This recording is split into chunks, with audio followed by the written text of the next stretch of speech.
Now, what do you do if you need to store additional items at home? Well, you probably build a shed. Now, if you're new to the channel, guys, do us a huge favor and hit the subscribe button. We really appreciate it. Now, in today's video, guys, I'll be building a 16 by 6 feet shed, which is quite a large shed if you ask me. Now, there's two ways of doing this. Either you pay someone to do it, or you guessed it, the DIY project. Now, this is one of the hardest DIY projects I've had to do, and I'm sure as the video goes on, you'll be able to see why. I hope you enjoy it, guys.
Okay guys, so it's been about 3 hours since I started this project, and I just can't believe how much I've actually been able to complete in a short space of time.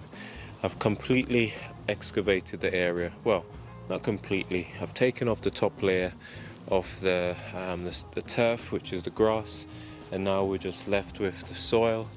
There's plenty of roots in this section from our neighbor's trees, which is a bit of a bother. What I have to do now, well, once I've gotten rid of all of that topsoil, which I've now bagged up, I need to excavate the rest of this topsoil here and lower the depth by at least 50 mil, I would say. It's a pretty solid foundation. We spent some time years ago when we were landscaping this garden, getting it nice and level. It's not a soil that's going to be moving around much from experience. I've built the other shed down the bottom there, and that stood the test of time, so this should be the same.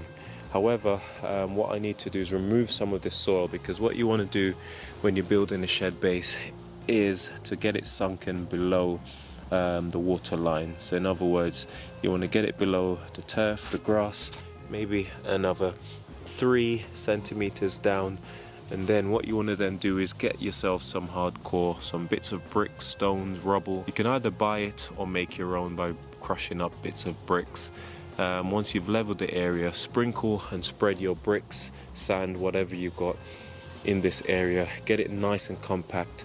That will do two things. One, help with the rigidity so that the soil won't shift around, and two, it will also give you good drainage, so when water goes under it, it will drain through. It's very important before you start laying your final level of slabs or whatever you're going to put on top. I've done it before in the past that way, and it's worked well, so yeah, I'm not going to change it now. So what I need to do now is basically to rake up a lot of this soil. Now it's a lot higher over this side, as our garden is on a little slope, ever so slowly coming down here. It's a bit lower this end than it is up here, so actually getting this level, especially such a long space, is going to be a bit tricky. However, I'm not expecting it to be perfect, because it's going to be holding a shed and not a house, so I'm not too precious. But what it will mean is that I will have to dig down this section a bit lower than down that side, if that makes sense. So you will hopefully have a more uniform level. So that's what I'm going to be doing, but I'm going to take a break now. The kids are away, so I've been making good use of the time. I might try to make a trip to the tip to get rid of that sort of turf which I've dug up. That would be helpful, I think, because we will need those bags to collect the soil that will be excavated from here. These bags are all bags that we've reused, so yeah, it's a good idea to save your bags because you never know when you might need them. So phase 1 of removing the top sod is complete. Now moving on to phase 2, which is to prep the sub base area for us to get that gravel in. And I will need to get myself some old bricks and break them to pieces so we can make bits of stones and bricks so we can have some hardcore to place in the bottom of this tray.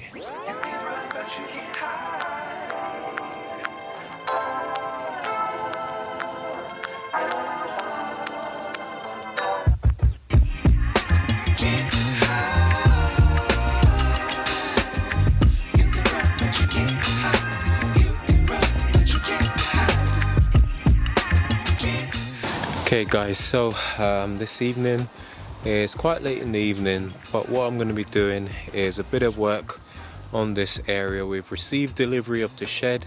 This is basically day number 2. I was hoping to get some work done today, but I've been so busy doing other things throughout the garden, helping a neighbour of mine, and I wasn't able to actually get any work done. However, I was able to make it to the tip to get rid of some of the dirt and the grass that I've dug up, but there's still more dirt to be excavated.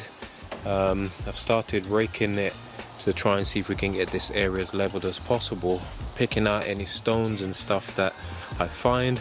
Those won't be going to waste, we'll actually be reusing them. And what I've actually done as well, went on Facebook Marketplace to get some bricks for free, of course. And instead of spending, I think it's £5, nearly £6 a bag for some hardcore, which is basically bits of brick and rubble grounded down, sold in bags, and you use that to tamper into the ground, to beat into the ground in small pieces, and that will help to stop the soil from eroding over time. So I'm going to make my own by breaking bricks down into small pieces, just like this. After all, that's what you normally buy from the builder's merchant. I'm going to break down all of these bricks that I've got. I can go back and collect more. It so happened that it's just down the road, guys, so if you were ever thinking of making your own gravel or hardcore MOT, whatever you want to call it, this is the easiest way to do it, is by simply getting you some bricks, getting your hammer. So I've got my trusty hammer here, and then all you've got to do, basically, wearing eye protection of course, and you literally just hit the bricks, and look at that, they just start to crumble apart. And you want pieces around this small, because what's going to happen, these are going to be hit into the soil, compacted, stop the soil from moving around once your shed base has gone on. I've done exactly the same thing over there when we were making that shed, and it's still holding up quite nicely after around 3 years, and I'm sure it will do so for many more years. So I'm going to spend the evening, the girls have come in to help me for better or worse. So we're going to break these up, fill up some containers, some bags, and maybe tomorrow when I've got some more time I'll get some more bricks. The more you sort of backfill in here, the more stable the ground will be. You can also, if you got a machine like this, use a drill. This one is a cordless one, and it does exactly the same thing. The only difference is it's going to be a lot easier than pounding. And that's how we're actually going to get these all broken down. Oh, so you guys are back. Those are my gloves. No, I couldn't find any others. And you got glasses as well. Decided to get some just in case. So what you guys can do for me, this soil here, we need to get them bagged up. So placed in some of these bags for disposal. Are we going to be recorded again on the video? No, I'm not going to record you. Oh, sorry. I need to swap them. Anyway.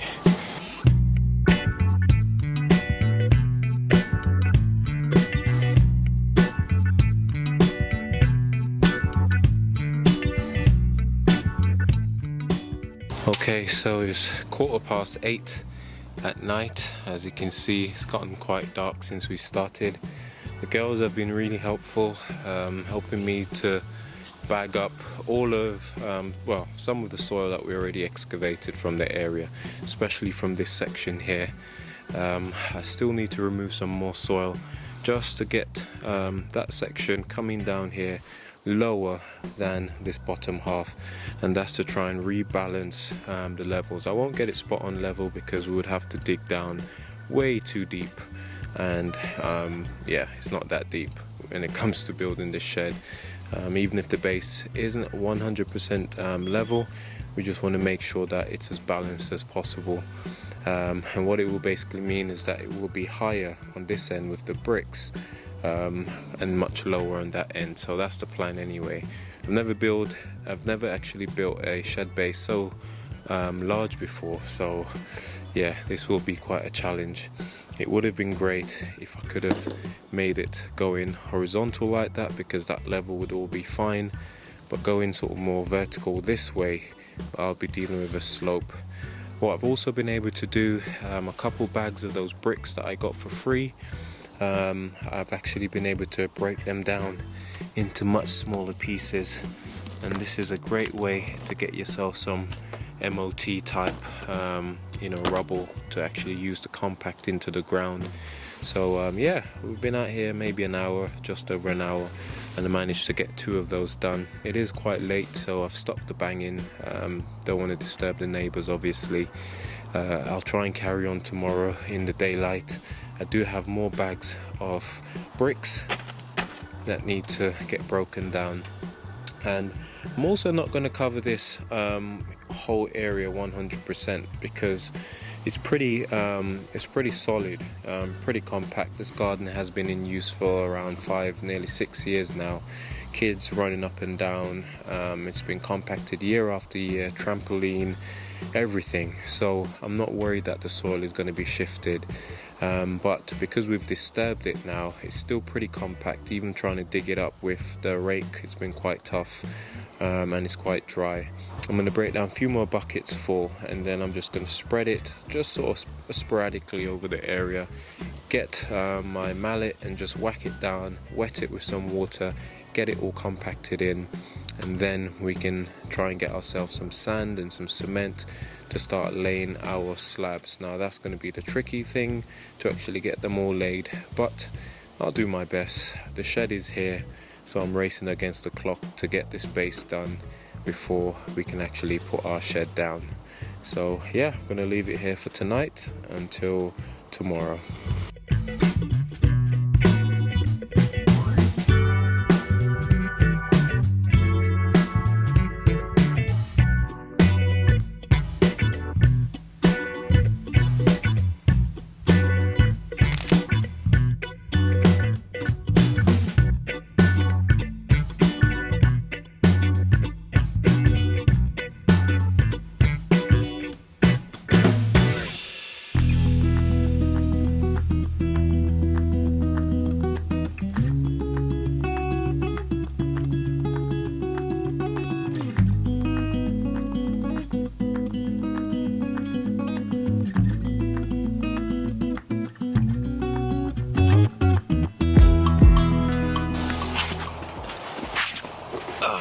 Okay, let me take a break.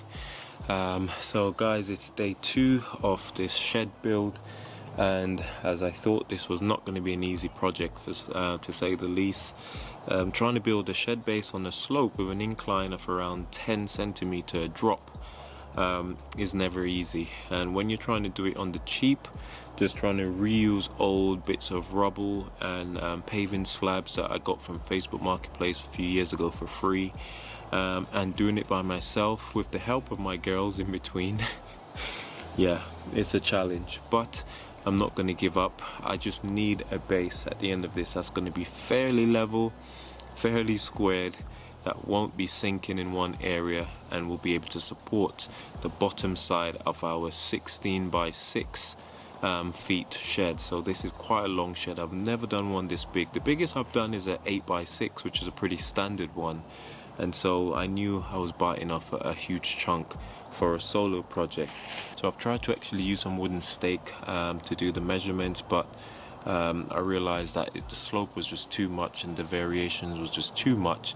So I ended up going back to basics using a string line with a string level. Now I thought I'd lost the reason why, let me just go back a bit. The reason why I wasn't using the string levels because I couldn't find it. I thought I lost it in the garage somewhere, and I had to resort to just trying to eyeball it using some wooden stakes. But I don't know, it's like the spirit just told me to go in there, and I actually checked a compartment, and there it was. And there it was, guys, my string level. Now this isn't the most accurate, however it is really good when you're in a pinch. A laser level is going to be way more accurate, but this is on a budget. I don't own a laser level, so you know, we got to go old school. And on top of that, this is not a house that we're building. It's literally a shed to hold all of the junk that we have, tools and so on.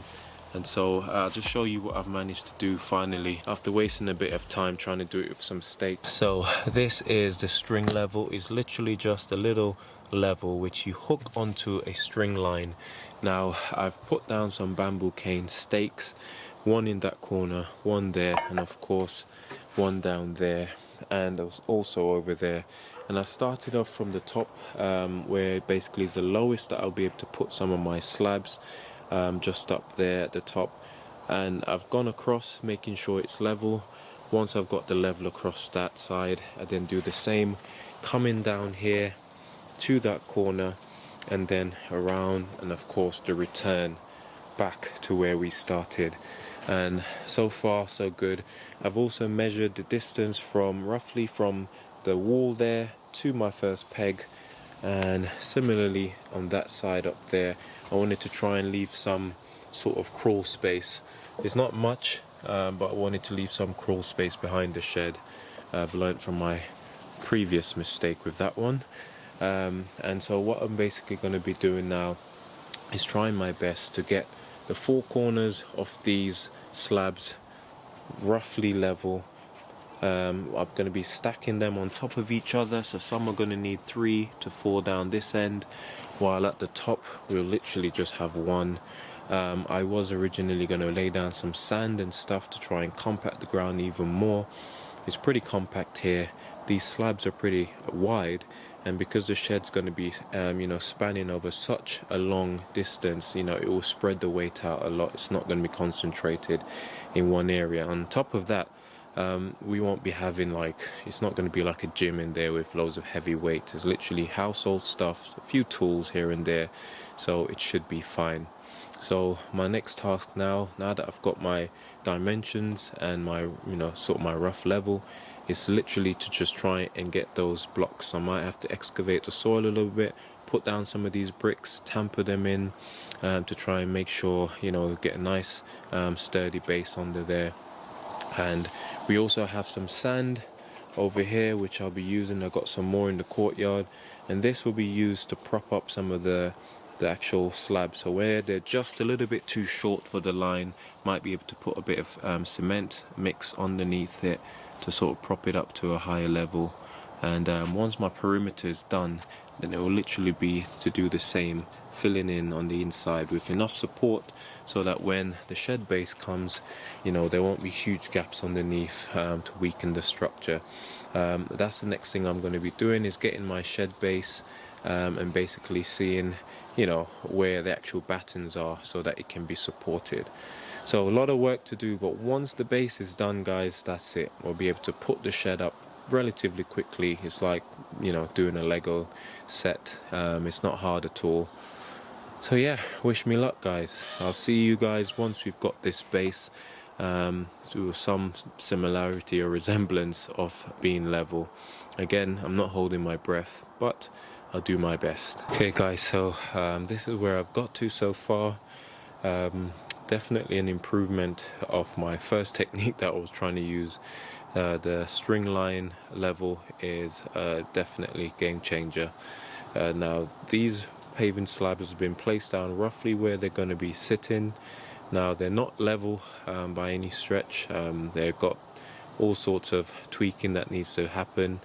I'm going to have to mix up some of this sand and get some cement in order to lay underneath these slabs to try and bed them in place, and the excess slabs that I have I'll also be filling out through the middle to support the shed floor once it's down. So yeah, just going to wrap up for the evening now, as I'm so tired, and it's quite a heavy labor intensive process, as you can imagine, especially if you're trying to do this by yourself. So yeah, when you watch these videos, oftentimes they seem pretty quick, but trust me, it takes an absolute age. But I'm getting a step closer to actually getting this project up and running. So yeah, just going to call it a night for today. Okay guys, so this is about day 3 of being back on this project. It's been a bit crazy trying to get some time to actually do this work. Today's a Sunday, and what I'm trying to do today actually is to get these tiles, especially around the perimeter level, which will be a challenge in itself. We've literally just had to sort of improvise as we've gone along. This is quite a large shed base that we're trying to make, and it will cost quite a bit of money, several hundreds of pounds, to buy the amount of materials needed to build a concrete slab. And to be honest, I'm not that precious about it. I just need a base that won't be sinking, that will be sturdy enough, and these blocks, pavers, won't be going anywhere. These concrete slabs, shall I say, won't be going anywhere. So once we've got them level, we can then think about building our shed base on top, which I've started to bring in so I can have a guide of roughly where the actual support underneath each of these pieces of flooring. There's 4 of them all together that are going to be stacked going that way. So what I've got now is some sand in my wheelbarrow. There is just over a bag and just about a bag and a bit in here, so I'm going to need to put 4 shovels of cement, which I've just picked up. 25 kilo bags of cement, around 6 to 7 quid each, or maybe a little bit more actually. And what I'm going to be doing is putting 4 shovels full in here, and then literally mixing it up nice and dry. And then once it's sort of mixed in, I can then start adding water and shoveling, mixing together to a nice smooth consistency. Now typically you can use the 4 or 5 to 1 method. I typically use 4. So that's 4 shovelfuls of sand, for example, to every 1 shovel of cement. So once you use that technique, mix it thoroughly till it gets sort of like a oatmeal consistency. I'll show you later. Then you're good to go. Then all you need to do is start adding it to the area you wish to use it in. So I've kind of leveled out roughly, very rough, because I know I need to put some more blocks under some of the sides and of course through the middle. The shed will be supported fairly well. I know there'll be bits in the middle that might dip a little bit.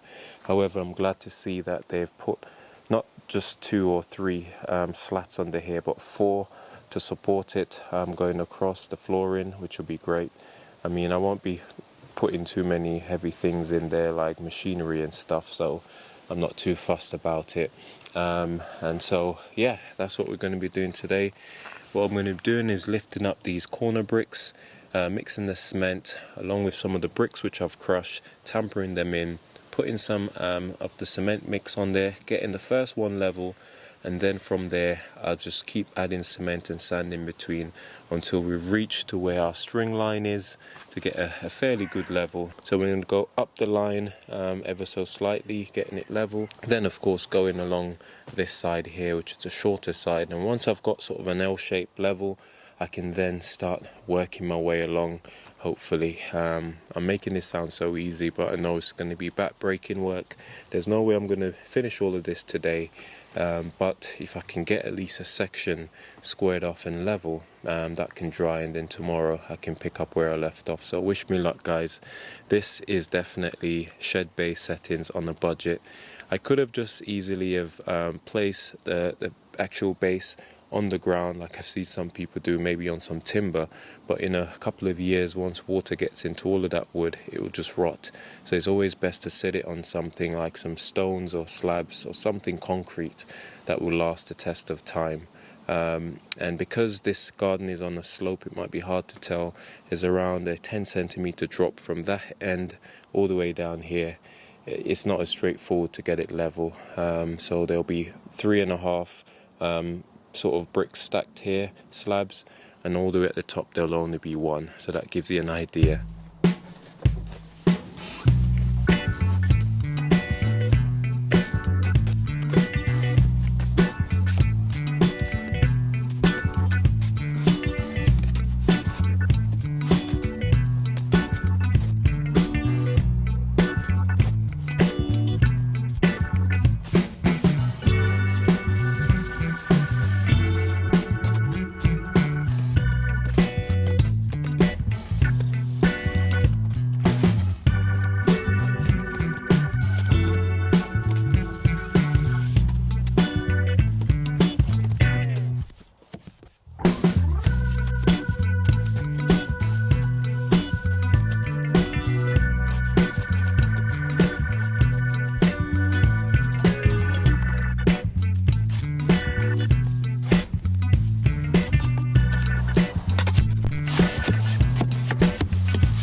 Okay, so that's our cement mixed.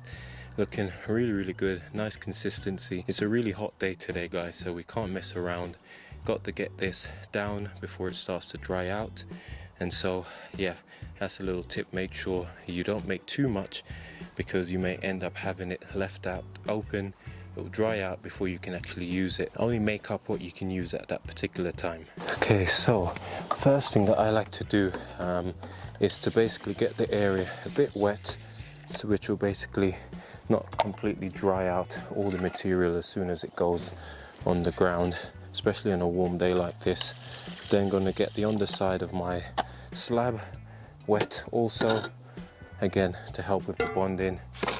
Then what I'm going to be doing is actually putting some of our mix down in the area where we're going to be sitting our slab. And of course I'm going to be quite generous, especially as the first one, so that we can get it nice and level. Just want to try and eyeball level that, spread it out as much as you can. We've got some mixed in brick, which will help to create like a concrete base. And we're going to get our slab, try to find a pretty end, if there's ever such a thing. And we're going to lay it and try and bring it in line with our string line that we've got here. Now, I'm not going to pretend like this is going to be perfect. However, it's definitely something that you got to play with and get used to doing. And then what I want to do, another thing is these slabs, they're not completely flat, so they do have like an embossed section all over the top. So as best you can, you try and get it nice and level, so that it's level going that way and roughly the same. You can see there's a bit of a rock on top of this, so you try to find an area where you can get fairly nice level. And once you're happy with that, then you can move on to your next slab. And that's it, guys. Just going to rinse and repeat. Again, you're working against the clock to make sure that all your cement mix stays nice and wet. And what we're trying to do is to actually bring this up to the line that we've got here to make our first corner level. Okay, so again, I'm no expert by any stretch. However, you know, you kind of feel your way along as you're doing this. As long as your mix is good, then it will bond together and create a nice sort of like concrete slab for you to sit on, albeit not completely flush with the whole area. And what you want to do, you want to just spread this out on there, make sure that there are gaps in between, so that when you put your next slab on, which I'm going to get wet again, and I can almost hear these blocks absorbing all the liquid from all the water from what I've just placed on it. And again, trying to bring that up to the line and get this nice and level. So look and see. Looking good there. And after a while you kind of get so straight away I can tell that this side is a lot higher.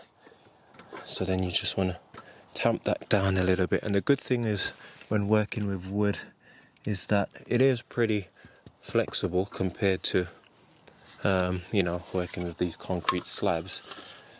Make sure that is as flush as we can make it. And so when the wood sits on top of the shed, there will be opportunities for it to flex a little bit. So I'm not too fussed about that. Yeah, we just rinse and repeat. Got one more slab to put on this corner, and then our first one will be done. If I place that on, I can see that I don't need as much mortar under it, so I'm just going to tamper this down just a little bit on that corner. If I can find my mallet.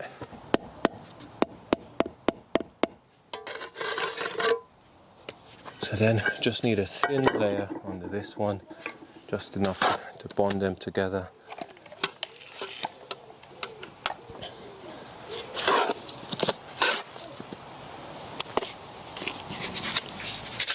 And we can place our final slab.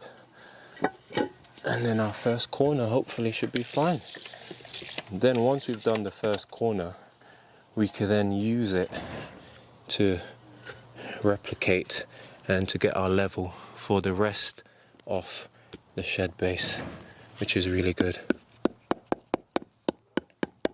You get your trowel and literally just scrape that off, don't waste it, and then job done.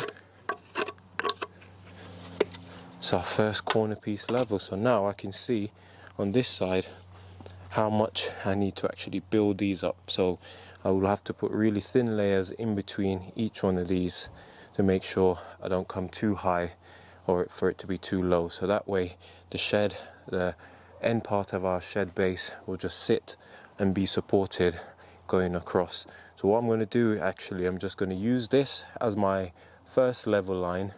I'm going to stretch a piece of timber across like this, a nice flat piece of timber, and then I'll be able to use this as a way of bridging the gap. Then I can build up that corner, get my level. Once that corner's level, this corner's level, then it'll be much easier to just fill in the middle. And that's it. Once you've done one, then you just start branching off, maybe doing one halfway down, getting your piece of timber going across just like this. So say for example, if this corner is level now, get my timber, stretch it across to around the end there, get that one level, and then fill in between.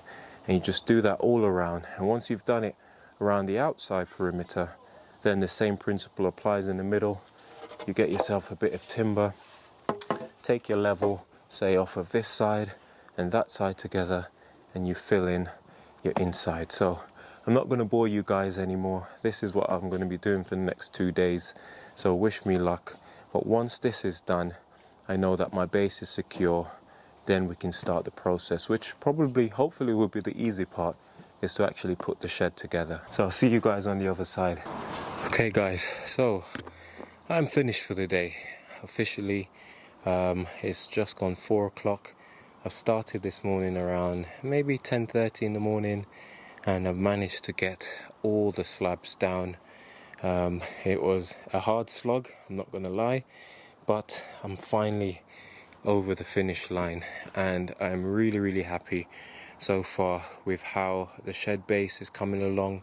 It's not been connected or anything, I've just sort of put it on there to illustrate the fact that it's all up and running now.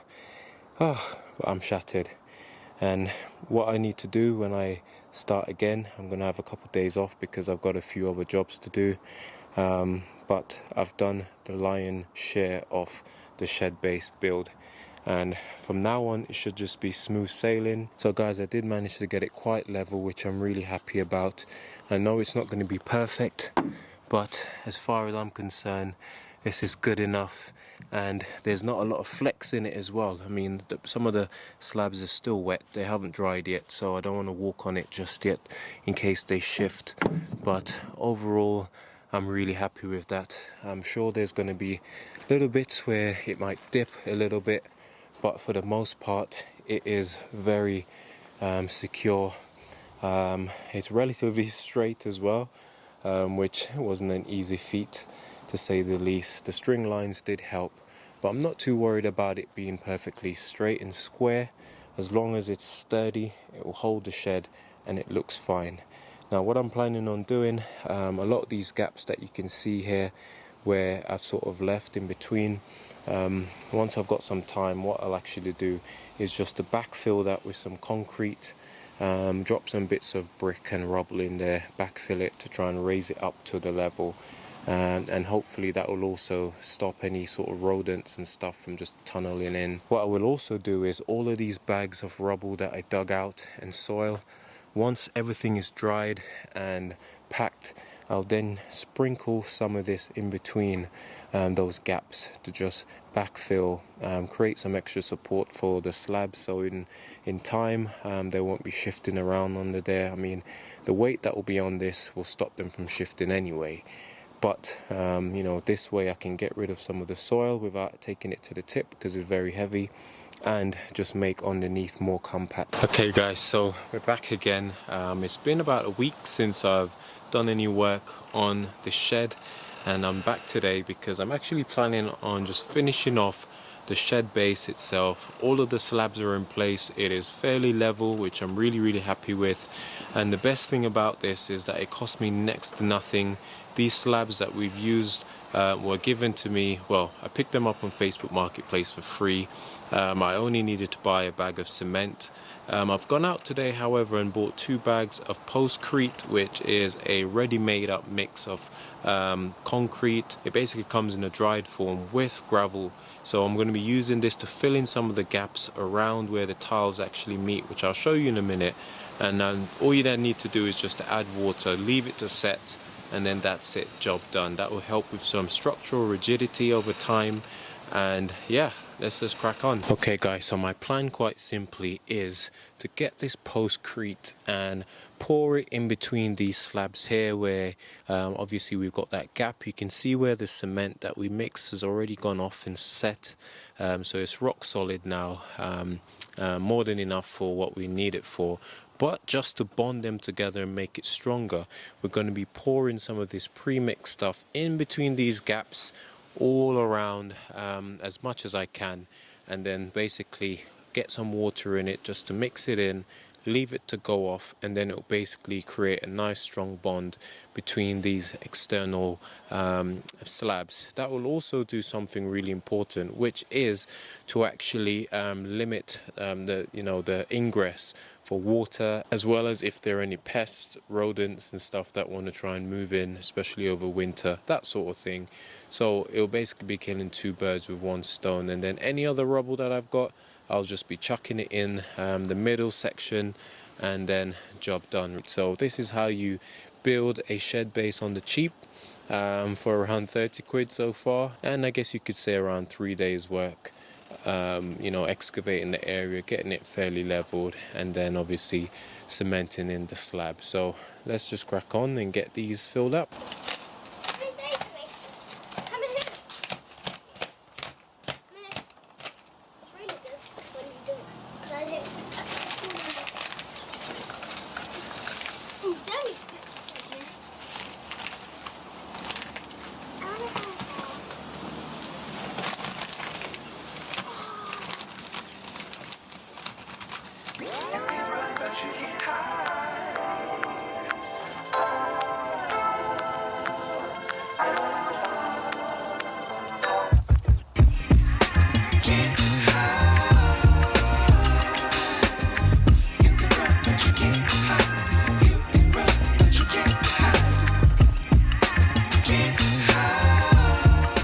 Okay, so we've had to abandon ship.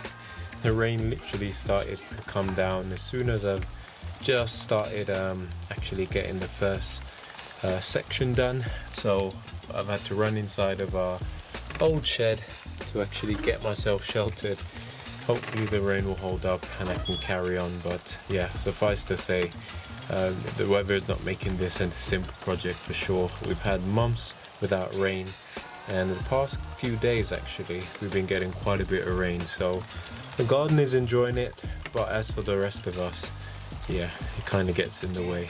So hopefully it will hold up and I can carry on. Okay guys, so it's the morning after the night before, and what I've been busy doing last night, didn't manage to catch this on camera because it got pretty dark. It started to rain a little bit, but what I did was to actually get some of the soil which we excavated from the area and used it to sort of backfill in the gaps where we basically had these hollowed area.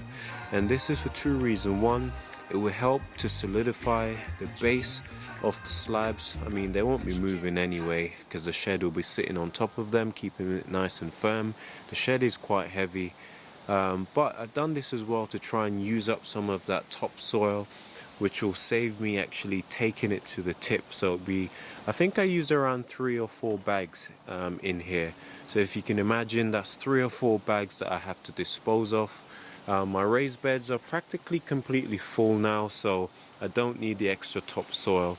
And whatever bags we've got left, I'm going to be sifting this and using it to spread on the lawn in the spring, or maybe I'll do some just before we go into winter, so that come spring hopefully we can get some new grass growth in those areas which have died off a little bit, so none of it will really go to waste essentially.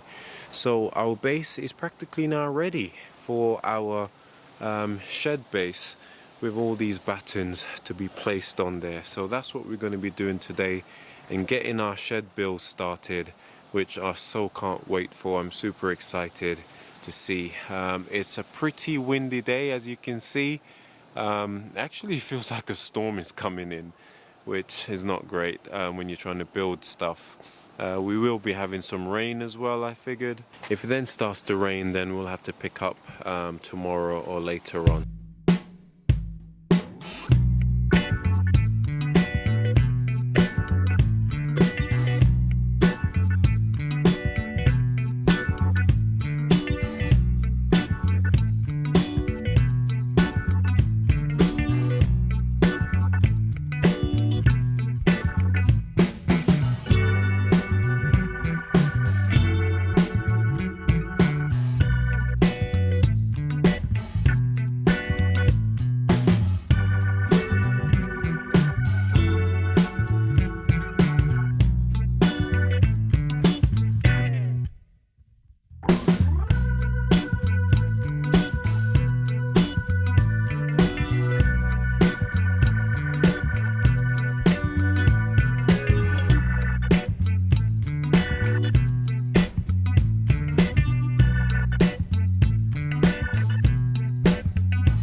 Okay guys, so I've been here pulling out my hair, trying to figure out how to actually get these roof trusses, whatever you want to call them, to actually fit on top of the shed. The drawings that we were given, they're pretty straightforward, except you really got to study them carefully to figure out what's what. We've got these little brackets here which are meant to go on the side. The battens at the top are meant to sort of protrude around 1/2 mil, and yeah, you're meant to do that on both sides. So a bracket wherever you've got a seam between the two panels, so one there, another one, and a third one there. So all three of those are done. The next step is to basically attach these on top of them, which I have done. And now we're going to try and see if we can actually put the roof on top. Now the roof's meant to sit, I don't know, for some strange reason they didn't actually give me enough lip for the roof to actually sit on. I don't know if you can see that, but it would have been better to have a wider piece of timber here, so there'll be equal amounts, shall I say, for the roof to actually sit on. So it's a bit bizarre because yeah, there's not a lot of room to play with there. So I'm going to try and see what I can do from that standpoint. Then once all 4 pieces are on, then we'll have to basically get the felt nailed in. So we're making good progress. Hopefully we can get the roof on by the end of today. Seems like we might get some more rain, 4th time for the day. But if I can get this thing watertight tonight, that would be amazing. Then tomorrow or whenever, I can then just finish it up by getting it painted, any little bits and pieces. The door has been an issue. They've sent me 2 small doors which are meant to open outwards, so I'm trying to see if I can connect them together into one piece, but of course they weren't completely square, so it's been a bit of an issue trying to fit it in the doorway there. So I've literally had to just leave it, or else I'll just be wasting too much time on that and focus on the rest of the build instead. But so far so good. Our shed, or as Sophia likes to call it, our little retreat, is coming along nicely. I was hoping that it would be taller on the inside. I am able to stand for the most part in the main high section of the pent roof, but as I go further towards the back, I sort of top out halfway through. But it's not too bad. You know, these sheds, they're never really built for really tall people. However, it is a great size, a 16 by 6. I was going to go for the 16 by 8, but then we wouldn't have had enough space for the trampoline. So I wanted to make sure that, you know, we actually had a gap between the trampoline and the actual shed. So yeah, loads of things to consider. I think we've got a good few years before the girls have outgrown their trampoline, so I better not upset the cart, so to speak. And yeah, so let's get cracking.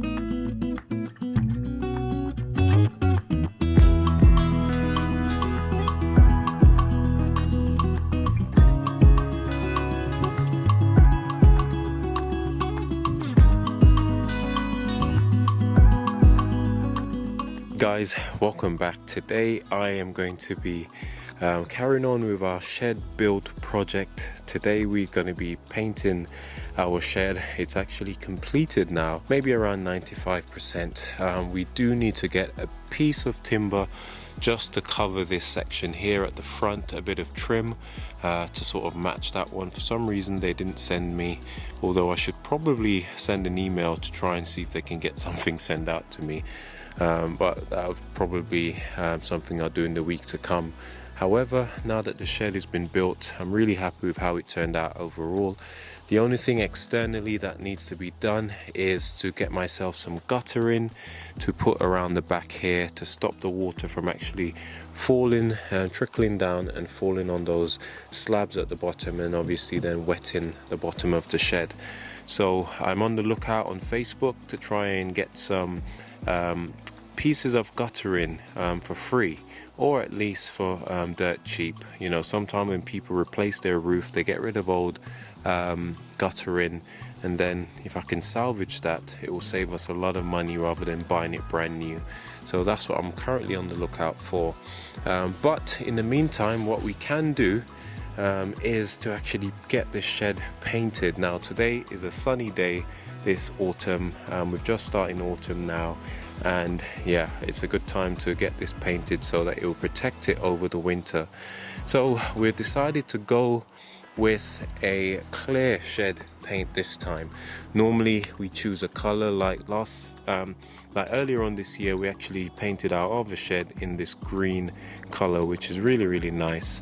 However, I definitely want to do something different here, hence we're going to be trying a clear shed paint. This one is from Rostins, and it's meant to be really good protection, UV protection, high water repellent, and this can last up to 5 years apparently. So that's what we're going to be doing today. I've got some brushes here, some rollers, and we're just going to crack on really. Inside of the shed, it's a bit messy. We are trying to sort out this mess here. Now what I've done so far, we've actually got some shelving system that we're working on, and what I've been using is the IKEA Kallax shelving units. I've managed to pick up these two units on Facebook Marketplace, this one for 40 and this one for 50, and this actually comes with some doors which are on the floor that needs to be attached. I've built both units, however I just need to do a bit of tweaking on both, and then we can figure out which way we're going to put them, if we're going to keep them this way or swap them around. Not sure yet, but suffice to say we've got some shelving, and this will hold a lot of the stuff that we have in here. We've also got a bit of space on the top where we'll be able to put a few items as well. We also have space along this section by the window, which I'm hoping to use as a shelf, a workbench area, and that will allow me to be able to work in here throughout the year, maybe on small projects and so on. We'll have these windows here for light. At some point I'll probably work on trying to replace these perspex windows because they're awful, and yeah, they don't look really good, and they don't open, and they're just very flimsy. So we'll be working on that in the future project. These pieces of pallet wood I'll probably try and use to make some shelving, but for now at least what I'm focusing on is just to get the outside protected, so when the winter kicks in everything will be fine. So we're going to be painting over here. I'm not sure what's going to be here yet. Maybe some spades and shovels and stuff. I'll make some hanging area along with some other storage unit. The sky's the limit, but the plan is to use this shed to house a lot of my stuff, tools and stuff from the garage, and then the shed over there will hold a lot of the stuff for the garden that the kids use, the toys and so on, inflatables, you know what it's like. And this will be sort of my den to do all the work that I need to do. At some stage we're also going to be bringing some electricity to the garden, because that's one thing that I haven't done since renovating this garden. We haven't got any electricity out here. Our house is around 50 meters away. We have to walk down the walkway, as you can see here, which is around, I don't know, maybe 20 meters or more, and then take a right, and then we'll arrive at our home. So we will need electricity to come out here. I've been trying to find some cable, which will be on the cheaper side, because to buy the cable that we need will cost closer to 200 quid just for the cable. Hopefully and thankfully I'll be able to run that myself. I'll probably try and bury it around the back and bring it in to this shed so we can have light in here, and then also run a cable from a little consumer unit in here over into this shed so we can have lights in both shed, and also some sockets for the garden. So that's a future project, but today we're just going to be painting this bad boy, and yeah, happy days.